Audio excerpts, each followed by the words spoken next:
Welcome to Autumn's Corner, where we talk all things women's basketball, college, pro, and everything in between.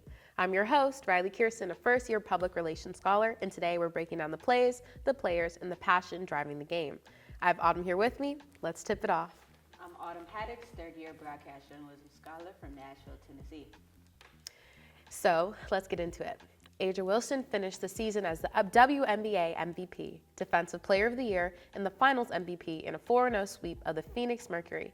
Is A'ja Wilson the greatest women's basketball player of all time? Honestly, well, let me say this first. I'm not going to take away from A'ja Wilson. She's a bucket, leading her team to and throughout the finals, hitting a game-winner dime with 2.2 on the clock. It gets no better than that. Her defensive stops and the way that she leads the aces.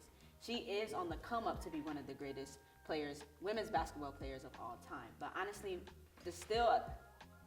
Candace Parker is still at the top of my Mount Rushmore. Just looking back over her career highlights, 2023, 2021, and 2016, WNBA champion, first player in WNBA history to win a championship with 3 different teams. She is a 2016 WNBA Finals MVP, as well as a 2018 and 2013. Entering the 2024 season is the only player in WNBA history to win MVP and Rookie of the Year in the same season. Just to list some of her accolades. So I do believe A'ja Wilson is on the come up to be a Candace Parker, but until A'ja Wilson surpasses Candace Parker, I still would have Candace Parker at the top. Honestly, there's still a lot of basketball to play left with A'ja Wilson, I see forthcoming. So, you know, she still has time. She has 3 championship rings right now, so you're just seeing at the time. And she has Defensive Player of the Year, MVP, Finals MVP. I think I'm missing one, but honestly, she is a great overall player, just not as great as Candace Parker, in my opinion. Okay, we'll see. We'll see if she gets there. It hasn't even been an entire week since the WNBA season ended, but we still want to know who your not too early contenders for next season. I definitely have the Las Vegas Aces at the top of my list because they're defending a championship. That's just a given, obvious. But then I would have the Minnesota Lynx coming in the runner-up. Their postseason came to an end after Nafisa Collier came out and their head coach being suspended. So they had a rocky postseason.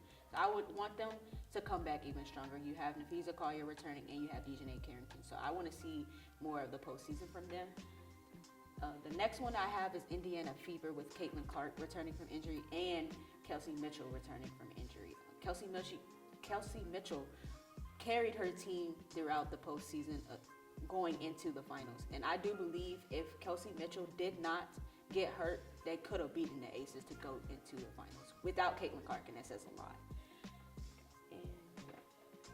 Transitioning over to women's college basketball. The women's college season is slowly but surely approaching. Autumn, who are your top 5 returning women's college basketball players? Honestly, that is a very hard question because I enjoyed college basketball so much. I think I enjoy it more than WNBA because of the grit and the grind. You know, like in WNBA, you're already there. You know, you just a little bit less to prove rather than college basketball. So my top 5 would be Azzi Fudd of UConn. They had just come off a championship, so I'm ready to see what she would do without Paige Beckers. Flajay Johnson of LSU, obviously just big force. She's the face of LSU at the moment. Malaysia Rylee is now at LSU, which is a crazy switch because she went to the rival team from South Carolina. Just a difference of coaching styles with Dawn Staley and Kim Mulkey. Kim Mulkey honestly stated that she wanted Malaysia to learn the point guard position, which I feel that's kind of rocky, but we'll see. Then Tanaya Lasson of South Carolina, she just transferred from Florida State, and I enjoyed watching her at Florida State. She was a bucket, honestly. And Olivia Miles is kind of like a hot take of Notre Dame, trying to see what she brings to the program. You know, Notre Dame used to be one of the top programs, and then I just want to see them come back up. Yeah. With the South Carolina senior Chloe Kitts sidelined for the season after suffering a torn ACL, how might her absence impact the Gamecocks' chances of contending for a title this year? Honestly, that's such a great question because when I saw the news yesterday morning, I was kind of like, dang, and concerned because women ACL injuries are so common now. And I just want to know why. Like, you never hear a sprained ankle where they're out for maybe 2 or 3 games, 4 max. You know, you're talking about ACL injuries, which is a season-ending career. Yeah. Season-ending Injury. So like, I wonder what that is about. And honestly, with Chloe Kitts, she's a senior. You don't imagine your senior year going that way. You're trying your best to get into the WNBA afterwards and stuff like that. But honestly, I don't see South Carolina not contending for a championship. The way that Dawn Staley coaches, she has a team put together already.